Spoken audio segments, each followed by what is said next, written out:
ലാലേട്ടൻ പറഞ്ഞ കേട്ടില്ലേ? കാപ്പിരി മുത്തപ്പൻ എന്ന് പറയുന്ന ഒരു മിത്തുണ്ട്. അതെ, കാപ്പിരി മുത്തപ്പൻ എന്ന മിത്തിനെ അടിസ്ഥാനമാക്കി PF മാത്യൂസ് രചിച്ച 2020 കേരള സാഹിത്യ അക്കാദമി അവാർഡ് ലഭിച്ച നോവലാണ് അടിയാളപ്രേതം. നൂറ്റാണ്ടുകളായി നിലനിൽക്കുന്ന ജാതി മത ചിന്തകളുടെ പശ്ചാത്തലത്തിൽ പറയുന്ന ഒരു ത്രില്ലർ നോവലാണ് അടിയാളപ്രേതം. ഒരു പ്രഭാതത്തിൽ മട്ടാഞ്ചേരിയിലെ ഒരു ലോഡ്ജിലേക്ക് ഒരാൾ ഒരു വലിയ തുകൽ പെട്ടിയുമായി കടന്നു വരികയാണ്. അയാളുടെ പിന്നാലെ ഒരു കള്ളനും വരുന്നു.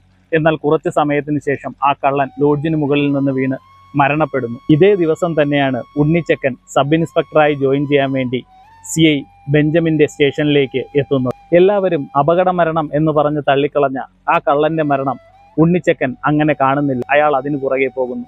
എന്നാൽ പെട്ടെന്നൊരു ദിവസം അയാളെയും കാണാതാകുന്നു. ഉണ്ണിച്ചക്കന്റെ തിരോധാനം അന്വേഷിക്കാൻ വേണ്ടി CI ബെഞ്ചമിൻ പോകുന്നത് അയാൾ അന്വേഷിച്ച കേസിന് പുറകെയാണ്. ആ കേസ് അയാളെ കൊണ്ടെത്തിക്കുന്നത് രഹസ്യങ്ങളുടെ ഒരു വലിയ തിരമാലക്കരികിലാണ്. വായനക്കാരന്റെ യുക്തിക്ക് ചിന്തിക്കാൻ നിരവധി